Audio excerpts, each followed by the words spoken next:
What up? Hello. So I've mentioned a few times that we used to dumpster dive for a living, right? Mm-hmm. That's how we used to, that was our 9 to 5, dig through trash. 9 p.m. to 5 a.m. Anyway. You missed that job? Sometimes. Anyway, so one time we were dumpster diving. So we dumpster dived all the time. It was like what we did. And then we had this friend, he also dumpster dived too.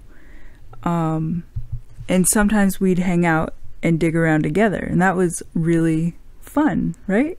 It's like socializing at work.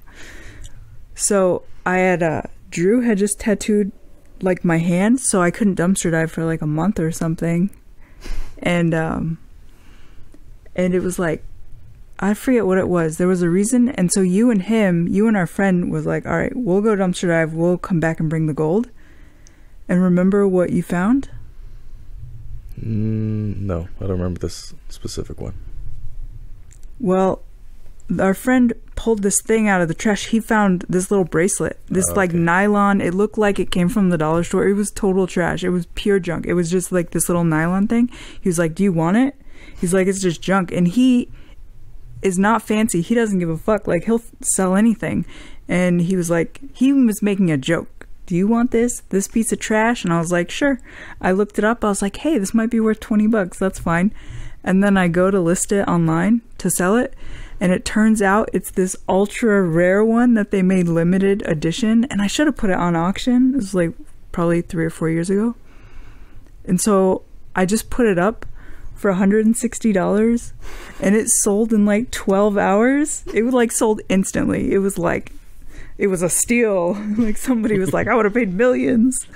And I text my friend and I was like, hey, remember that junky ass bracelet that you found in the trash that you were like, fuck this piece of bracelet? Mm-hmm. I was like, we just sold it for, what did I say? Like, it was like 160 or 180. It was something ridiculous like that. And he was like, what? And he's a total hobo. He would have been like, he would have had like all sorts of fancy, he would have had like strippers or something. No, I'm trying to think what a fancy hobo would do if they were rich. Booze it up. Yeah, he doesn't do any of that. He's a true hippie. He's a hippie hobo. But we made all that money. And I asked my friend, a different friend, I was like, dude, should I give him some of that money? I felt bad. She was like, you worry about you, he'll worry about him. And then I was like, okay. As I opened my wallet and put the large bills in. I miss dumpster diving, but not as much as I love giant Takis. Do you see that coming? Peace.